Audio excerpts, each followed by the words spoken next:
श्री शिवाय नमस्तुभ्यम। भोलेनाथ की कृपा आप सभी भक्तों पर हमेशा बनी रहे। आइए सुनते हैं श्रावण मास महात्म्य का 7वां अध्याय। ईश्वर बोले, हे सनत कुमार, अब मैं अति उत्तम भौम व्रत का वर्णन करूंगा, जिसके अनुष्ठान करने मात्र से वैधव्य नहीं होता है। विवाह होने के पश्चात 5 वर्षों तक यह व्रत करना चाहिए। इसका नाम मंगला गौरी व्रत है। यह पापों का नाश करने वाला है। विवाह के पश्चात प्रथम श्रावण के शुक्ल पक्ष में पहले मंगलवार को यह व्रत आरंभ करना चाहिए। केले के खम्भों से सुशोभित एक पुष्प मंडप बनाना चाहिए और उसे अनेक प्रकार के फलों तथा रेशमी वस्त्रों से सजाना चाहिए। उस मंडप में अपने सामर्थ्य के अनुसार देवी की सुवर्णमयी अथवा अन्य धातु की बनी प्रतिमा स्थापित करनी चाहिए और 16 उपचारों से, 16 दुर्वा दलों से, 16 अपार मार्ग दलों से, 16 चावलों से तथा 16 चने की दालों से मंगला गौरी नामक देवी की पूजा करनी चाहिए और 16 बत्तियों से 16 दीपक जलाने चाहिए। दही तथा भात का नैवेद्य भक्तिपूर्वक अर्पित करना चाहिए और देवी के पास पत्थर का सिल तथा लोढ़ा स्थापित करना चाहिए। 5 वर्ष तक इस प्रकार से करने के पश्चात उद्यापन करना चाहिए। माता को वायन प्रदान करना चाहिए। अब उसकी विधि सुनिए। अपने सामर्थ्य के अनुसार एक पल प्रमाण सुवर्ण की अथवा उसके आधे प्रमाण की अथवा उससे भी आधे प्रमाण की मंगला गौरी की प्रतिमा निर्मित करानी चाहिए। अपनी शक्ति के अनुसार स्वर्ण आदि के बने तंडुल पूरित पात्र पर वस्त्र तथा रमणी कंचुकी ओढ़नी रखकर उन दोनों के ऊपर देवी की प्रतिमा स्थापित करनी चाहिए। समीप में चांदी से निर्मित सील तथा लोढ़ा रखकर माता को वायन प्रदान करना चाहिए। इसके बाद 16 सुवासिनियों को प्रयत्नपूर्वक भोजन कराना चाहिए। हे विप्र, इस विधि से व्रत करने पर 7 जन्मों तक सौभाग्य बना रहता है और पुत्र पौत्र आदि के साथ संपदा विद्यमान रहती है। सनत कुमार बोले, सर्वप्रथम इस व्रत को किसने किया था और किसको इसका फल प्राप्त हुआ है? हे शंभो, जिस तरह से मुझे इसके प्रति निष्ठा हो जाए, कृपा करके वैसे ही बताइए। ईश्वर बोले, हे सनत कुमार, पूर्व काल में कुरु देश में सुतकृति नामक एक विद्वान, कीर्तिशाली, शत्रुओं का नाश करने वाला, 64 कलाओं का ज्ञाता तथा धनुर्विद्या में कुशल राजा हुआ था। पुत्र के अतिरिक्त अन्य सभी शुभ चीजें उस राजा के पास थीं।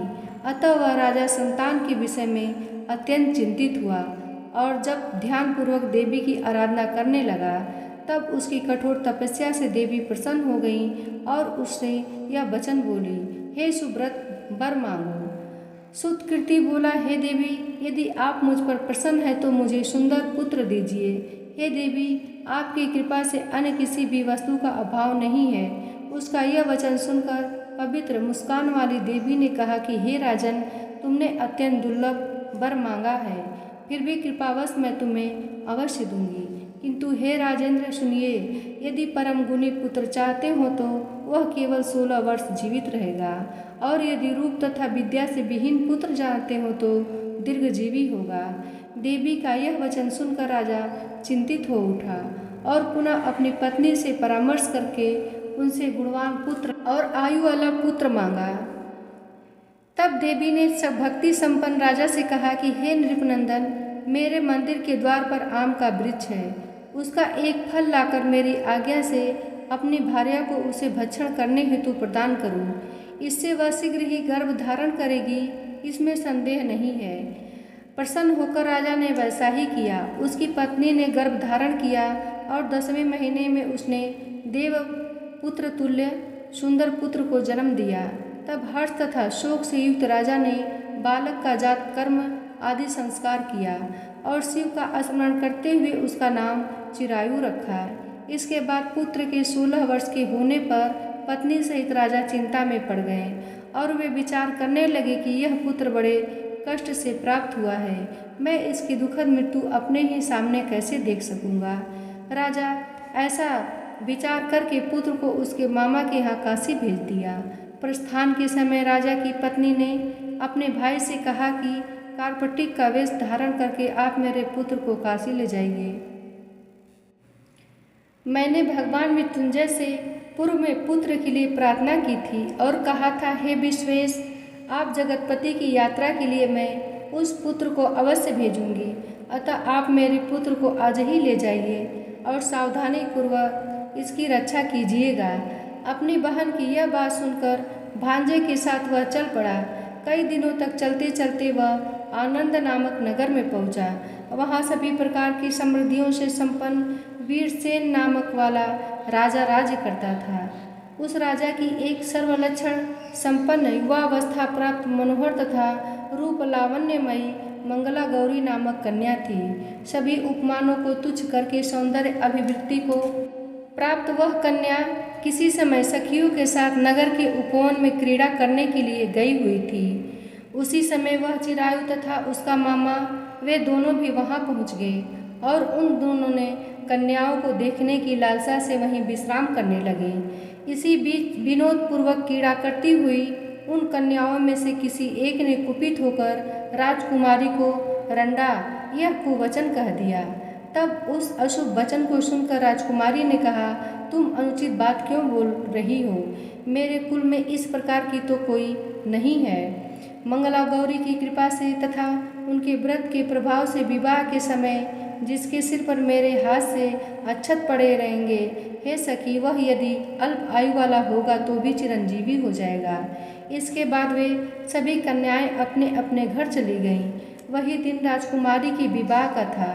वही देश के दृढ़ धर्मा नामक राजा के सुकेतु नाम वाले पुत्र के साथ उसका विवाह निश्चित किया गया।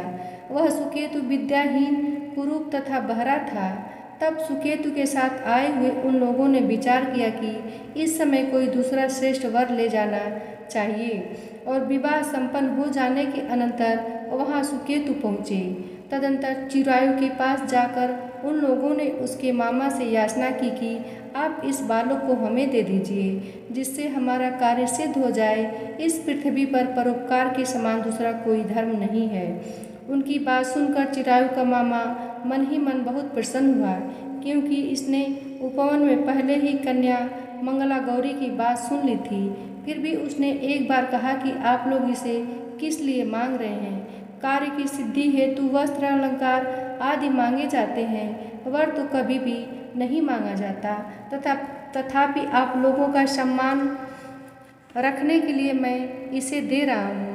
इसके बाद चिरायु को वहां ले जाकर उन लोगों ने विवाह संपन्न कराया। सप्तपदी आदि के हो जाने पर रात्रि में शिव पार्वती की प्रतिमा के समक्ष उस चिरायु ने हर्ष उपयुक्त होकर मंगला गौरी के साथ शयन किया। उसी दिन चिरायु के 16 वर्ष पूर्ण हो चुके थे और अर्धरात्रि में साक्षात काल सर्प रूप में वहां आ गया। इसी बीच संयोगवश वह राजकुमारी जाग गई। उसने उस महासर्प को देखा और वह भय से व्याकुल होकर कांपने लगी। तब उस कन्या ने धैर्य धारण करके 16 उपचारों से सर्प की पूजा की और पीने के लिए उसे दूध प्रदान किया। उसने दीनता भरी वाणी में उस सर्प की प्रार्थना की और स्तुति की। मंगला गौरी प्रार्थना करने लगी कि मैं उत्तम व्रत करूंगी, इससे मेरे पति जीवित रहें। ये जिस तरह से चिरकाल तक जीवित रहें, आप वैसा ही कीजिए। इतने में सर्प वहाँ स्थित एक कमंडलू में प्रवेश कर गया और उस मंगला गौरी ने अपनी कंचुकी से उस कमंडलू का मुंह बंद कर दिया। इसी बीच उसका पति अंगड़ाई लेकर जग गया और अपनी पत्नी से बोला कि हे प्रिय, मुझे भूख लगी है। तब अपनी माता के पास जाकर वह खीर, लड्डू आदि ले आई और उसके द्वारा प्रदत्त भोज पदार्थ को उसने प्रसन्न मन से होकर खाया। भोजन के पश्चात हाथ धोते समय उसके हाथ से अंगूठी गिर पड़ी। तांबुल खाकर वह पुनः सो गया। इसके बाद मंगला गौरी कमंडलू को फेंकने के लिए जाने लगी। विधि की जैसे गति है कि उस कमंडलू में से बाहर की ओर जगमग करती हुई हर कांति को देखकर वह आश्चर्यचकित हो गई। घट में स्थित उस हार को उसने अपने कंठ में धारण कर लिया। इसके बाद कुछ रात शेष रहते ही चिरायु का मामा आकर उसे ले गया। इसके बाद वर पक्ष के लोग सुकेतु को वहां ले आए। उसे देखकर मंगला गौरी ने कहा कि यह मेरा पति नहीं है। तब उन सभी ने उससे कहा कि हे शुभे, तुम यह क्या बोल रही हो? यहाँ तुम्हारा कोई परिचायक हो तो उसे हम लोगों को बताओ। मंगला गौरी बोली, जिसने रात्रि में 9 रत्नों से बनी अंगूठी दी है, उसकी अंगुली में इसे डालकर परिचायक देख ले। मेरे पति ने रात्रि में मुझे जो हार दिया था, उसके रत्नों का समुदाय कैसा है, इस बात को यह बताएं। यह तो कोई अन्य ही है। इसके अतिरिक्त रात्रि में आम सींचते समय उनका पैर कुमकुम से लिप्त हो गया था, वह मेरी जांघ पर अभी विद्यमान है। उसे आप लोग शीघ्र देख लें। साथ ही रात में परस्पर भाषण तथा भोजन आदि जो कुछ किया गया था उसे यह बता दें, तब यह निश्चय ही मेरा पति है। इस प्रकार उसका यह वचन सुनकर सभी कहने लगे, ठीक है, ठीक है। किंतु जब एक भी बात न मिली तब सभी ने सुकेतु को वहाँ उसका पति होने से निषिद्ध कर दिया और वे वर पक्ष वाले जिस तरह आए थे उसी तरह चले गए। तत्पश्चात अपने वंश को बढ़ाने वाले महान यश से संपन्न तथा परम मनस्वी मंगला गौरी के पिता ने अन्न पान आदि का सत्र चलाया। उन्होंने वर पक्ष का वृत्तांत कानों कान सुन लिया कि स्वरूप से कुरूप होने के कारण लोगों के द्वारा किसी अन्य को वर के रूप में आदरपूर्वक लाया गया था। तब उन्होंने अपनी कन्या को पर्दे के भीतर बैठा दिया। इस प्रकार 1 वर्ष बीतने पर यात्रा करके वह अपने मामा के साथ यह देखने के लिए आया कि विवाह के पश्चात वहाँ क्या हुआ था। तब उसे गवाक्ष के भीतर से देखकर वह मंगला गौरी अत्यंत प्रसन्न हुई और माता पिता से बोली कि मेरे पति आ गए हैं। तब राजा ने अपने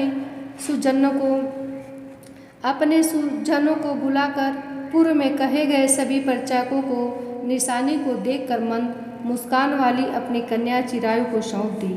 राजा ने शिष्टजनों को साथ लेकर विवाह का उत्सव कराया। इसके बाद राजा वीरसेन ने वस्त्र आभूषण आदि, सेना, घोड़े, हाथी, रत्न और अन्य भी बहुत सी सामग्री देकर उन्हें विदा किया। इसके बाद अपने कुल को आनंदित करने वाला वह चिरायु पत्नी तथा मामा को साथ लेकर सेना के साथ अपने नगर पहुंचा। तब लोगों के मुख से उसे आया हुआ सुनकर उसके माता पिता को विश्वास नहीं हुआ। उन्होंने सोचा कि प्रारब्ध अन्यथा कैसे हो सकता है। इतने में वह अपने पिता माता के पास आया और स्नेह से परिपूर्ण वह चिरायु भक्तिपूर्वक उनके चरणों में गिर पड़ा।